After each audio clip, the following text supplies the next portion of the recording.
then we're taking a look at, the social injustices that are out there. Even again, just like what you mentioned, our favorite pastimes, the ways that we also tend to be able to disconnect or be able to say, you know what, I want to take that little mental break. I want to be able to watch my sports. That's not even normal anymore. Well, New York City. I mean, to me, New York City is just it's the stress level of just living there is very high, but that's okay because you can take the evening or the weekend and you can go to some of the best restaurants in the world. You can go to a bar and relax with your friends. You can take on a Broadway show. You can go see a Yankees game. Nope, you can't do any of that. You can't do any of that. Yeah. And even, it's even been kind of almost apocalyptic to, when you go into New York City, it's nothing like what it was before. Normally you're you're just going to get used to bumping into people. And it's not anybody being rude. It's just the mass. That's just how it is. Right. Running around. And that's also kind of one of the interesting charms with it, right? That you're so connected and surrounded by, individuals. Right now, when you go into the city, it's really strange where even on a weekend, it's a handful of individuals, just nowhere near. It's just really a drop in the bucket when it comes to how many individuals are out and about. You can't go to your favorite restaurants. Even a couple of friends that had gone into the city, they were like, we were looking everywhere to find a place to grab lunch. It's not like you can go into one of those little sandwich shops, and they are taking a look at being able to reopen. But long story short, you're absolutely right. Just everything within this 2020 has really been hitting us on so many facets.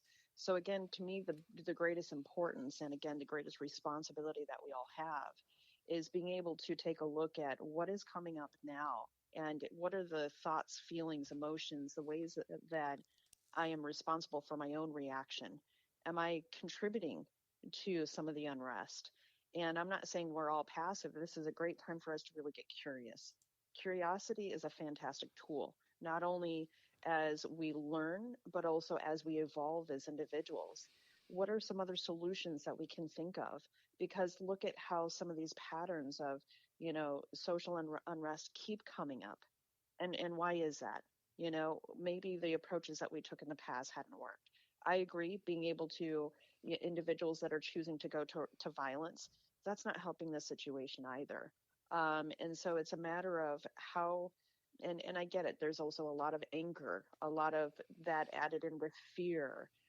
So again, that's where we all have that responsibility to take a look at, what am I feeling inside, and how do I work with that energy? Why am I feeling these things? Have there been things personally that I've experienced? And if there have been things I've personally experienced, maybe I had been, racially discriminated against. And there have been examples of that, in my life or in my family. I'm a mixed race, I'm, half white, half Filipino. And so with it, I've seen those types of things even personally.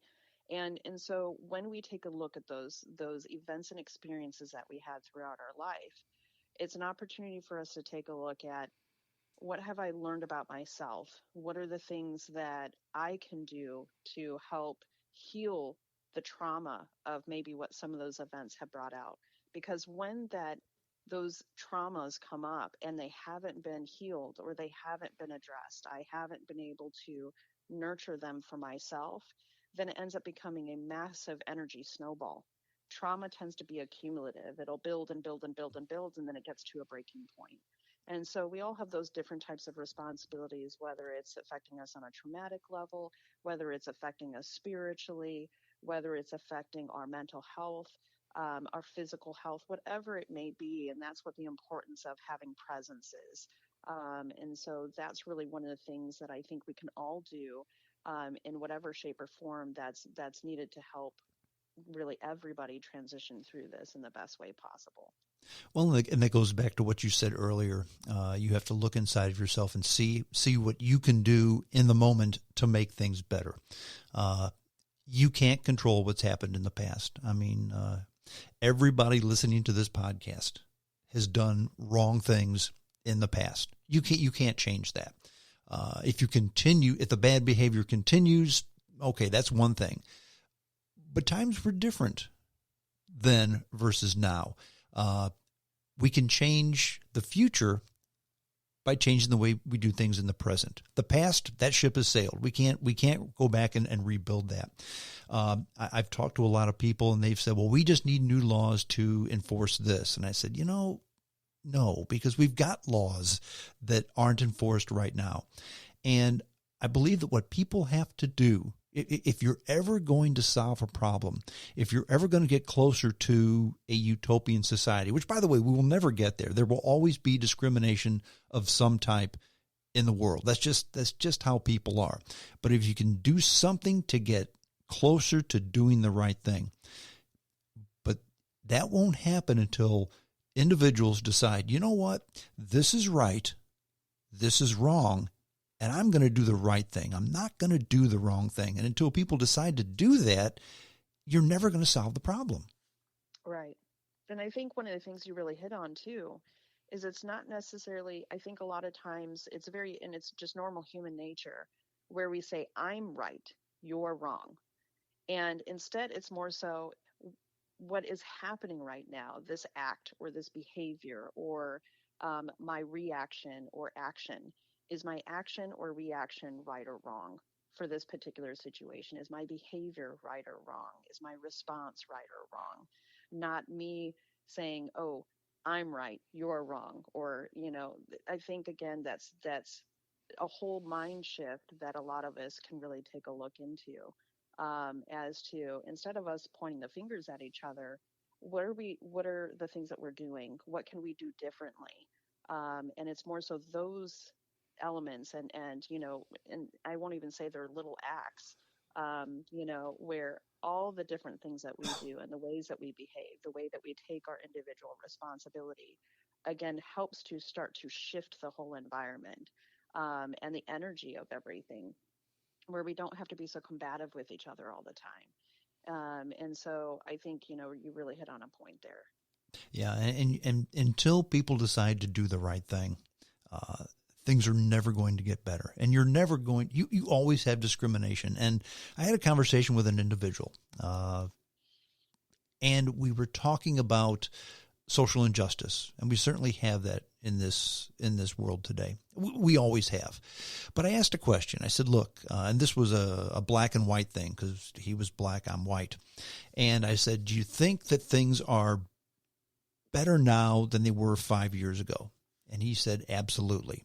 I said, and I agree with you, but they're still not where they need to be. Like, I've made a statement, and I've had white people look at me with like I had two heads when I make this statement. I said, look, it's tougher for a black person to get a job, make an accomplishment than a white person in most situations. I said, but the solution then is if the white one has to apply for a job 10 times before he gets it, and the black one has to apply for a job 13 times, then apply for the job 13 times and get it. Now, we need to drive that down from 13 to 12 to 11 and eventually get to 10.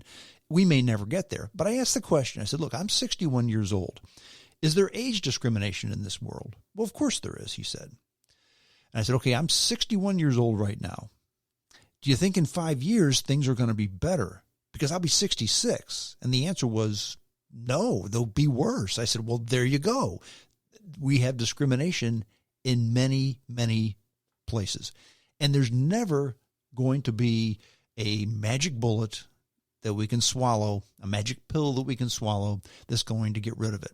But if we work towards making it better, then that's going to help. And I always like to use a baseball analogy.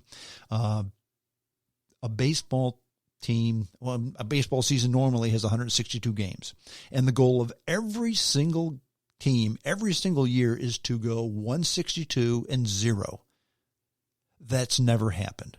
That's never going to happen, but that still needs to be the goal.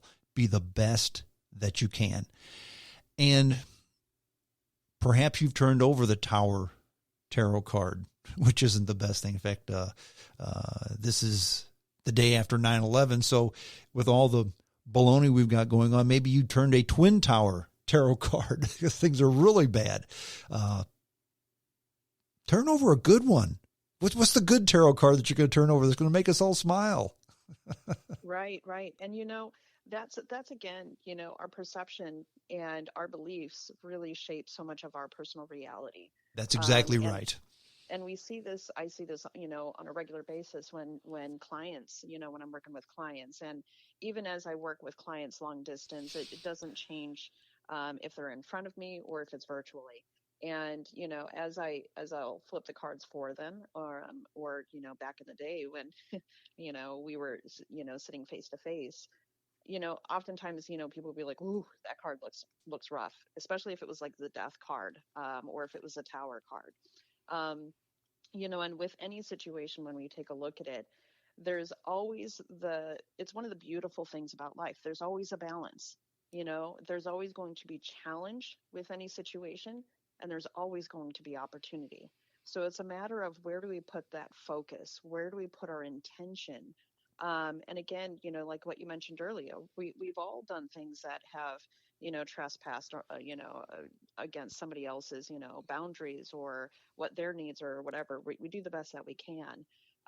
But even in the situations of what's happening right now, and every interaction I have, even if it's me, just making sure I put my mask on, or, doing whatever it may be, is how am I responding in those situations? And one of the things I kind of wanted to revisit in the earlier part of our discussion also is it's touching a little bit on what can each one of us do, but also how do we get some of that sense of intuitive side, because there's also been a lot of individuals, like, I feel like my intuition is gone right now. Individuals that maybe were living a little bit more intuitively, they may not have been professionally practicing or anything, and I've had some individuals reach out and say, what are you doing right now? Like, has it zapped out your intuition? And it's always something that's a very interesting topic. Right now, our intuition isn't gone. Our intuition is always going to be there. It's always going to be a voice in our life. However, when we have so much that draws our attention and our focus, we can't tend to hear it as clearly. And so that's, again, the very, very important reason why I say we need to pull into the present moment. We need to navigate and touch with all the aspects of ourselves to say, am I in harmony and balance within? Because the more that we are in harmony and balance within, that we're meeting our physical needs as best as we can, that we're taking care of our mental body and making sure the mental body isn't screaming. That tends to be the side where our ego and that little voice that sits on our shoulder, that devil that sits there that says, oh my gosh, what about the next? What about this? What about this? That really sends us down a ruminating path sometimes that gets us caught and stuck. If we don't quiet that voice and we don't calm it and say, I hear some of your anxieties, but let's start also putting our focus towards solutions, or emotionally, how am I doing? Again, there's so much emotion right now, not even just fear. Again, so much of this loss that we can't put our finger on. Again, the normal that we had before is not normal right now.